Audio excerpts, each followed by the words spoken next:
The creak of my front door swinging open yanked me out of the legal brief I was scrutinizing in my home office. I froze mid-annotation, listening intently. Footsteps echoed across the tile, accompanied by a woman's voice muttering something about blatant violations of Section 12.3. I hadn't scheduled anyone to visit today, and my housekeeper wasn't due until Thursday. Setting my pen down, I moved quietly to the top of the stairs. Below me stood a woman in her mid-50s. A tight burgundy blazer stretched across her shoulders, clutching a clipboard like it was a weapon. She was already halfway through my kitchen, rifling through cabinets and snapping photos of their contents with her phone.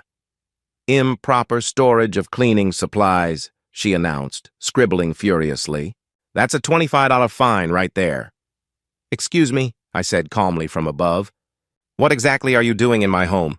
She froze mid-scribble, head snapping up. Her eyes widened as they took in the federal court seal emblazoned on my polo from last week's charity golf tournament.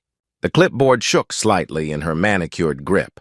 I'd moved to Riverside Meadows only 3 months prior, seeking a refuge from the chaos of downtown and the never-ending parade of high-profile cases that had defined the last decade of my life. After 20 years on the federal bench, I craved quiet streets, anonymity, and neighbors who didn't know me from headlines. The modest colonial at the end of Magnolia Drive seemed perfect, tucked behind mature oaks with just enough yard to meet the HOA's requirements I'd barely glanced at during closing. My neighbors seemed pleasant enough during brief walks, though several had warned me about the HOA president. "Watch out for Patricia Harrington," my next-door neighbor, Ston had said while meticulously trimming his hedges. "We call her Karen around here," just never to her face. "She's been running the Riverside Meadows HOA like her personal kingdom for 5 years. I'd nodded politely, thinking I could handle the usual suburban politics. After all, I had presided over racketeering trials and constitutional cases. Surely a homeowners association would be simpler. The first notice arrived 2 weeks after I moved in. A crisp white envelope slipped under my door, claiming my mailbox exceeded the maximum height specified in subsection 8.4.2 of the community guidelines. I measured it myself. It was within regulation.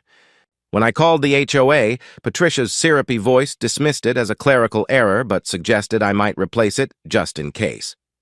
The second notice appeared a week later, stating my recycling bins had been left in view too long, violating visual harmony rules. This baffled me. I kept them in the garage except on collection day. The third notice cited me for excessive dandelions in the backyard, even though I had just had professional landscaping done. Each time I responded with polite, firm letters explaining why the violations were baseless, Patricia's tactics escalated. She began photographing my property from the sidewalk at odd hours. I caught glimpses of her burgundy blazer disappearing behind trees when I peered outside. Mass emails followed, warning the neighborhood of declining property values caused by residents who didn't respect community standards. Then came the intrusions. Subtle, almost imperceptible at first.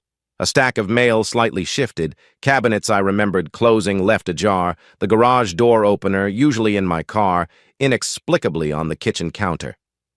I initially chalked it up to absent-mindedness, stress from the move, or long court hours.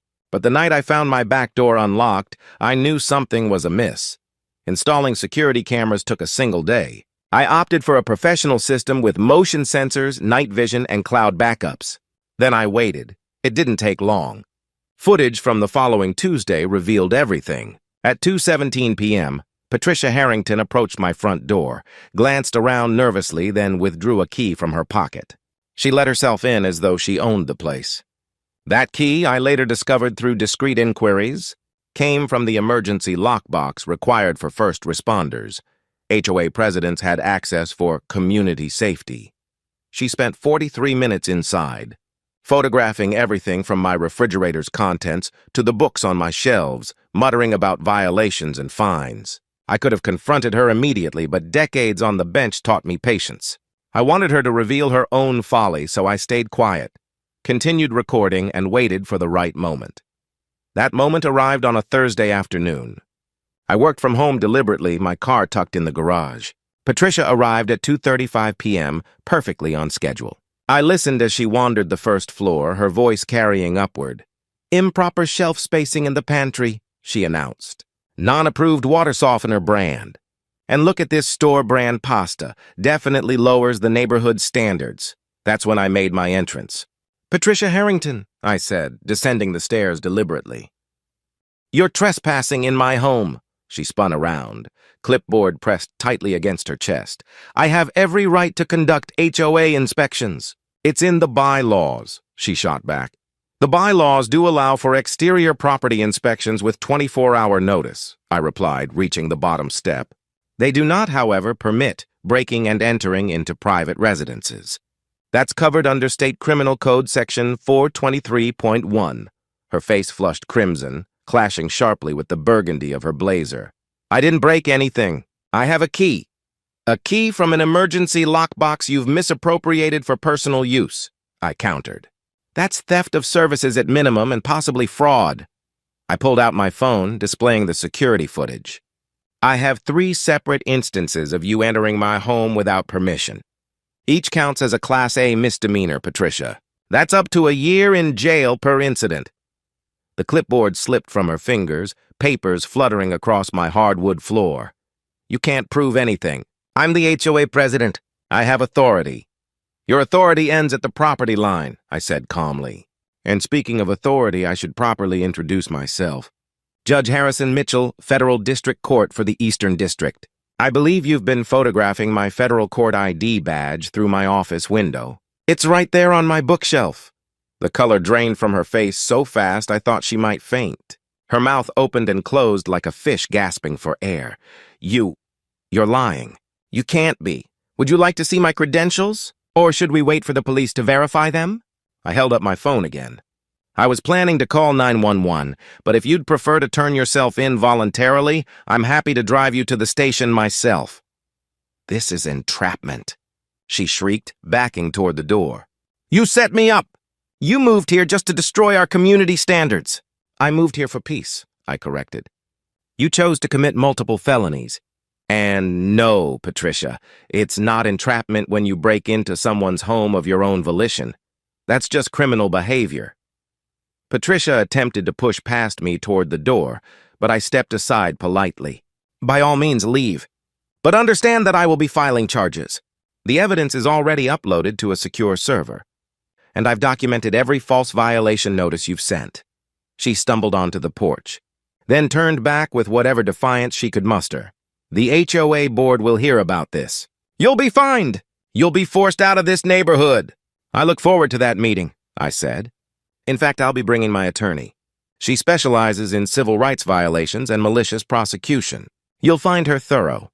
The next few days unfolded with predictable precision.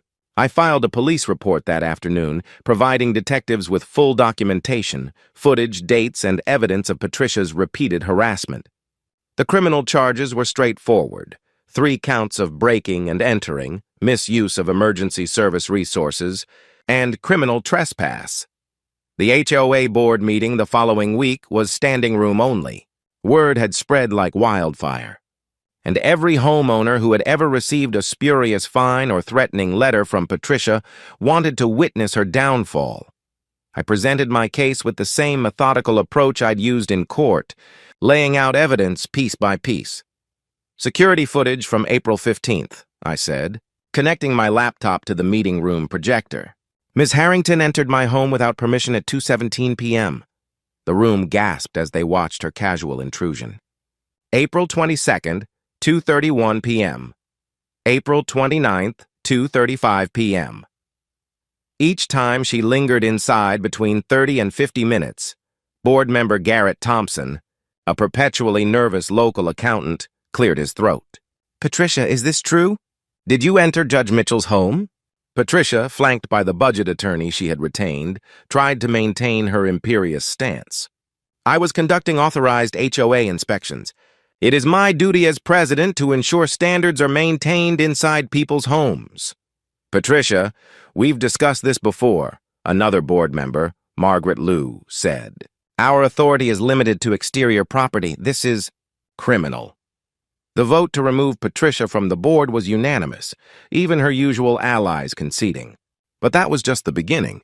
As news of her removal spread, neighbors began coming forward with their own stories. Stan revealed she'd entered his home while he was on vacation, rearranging furniture.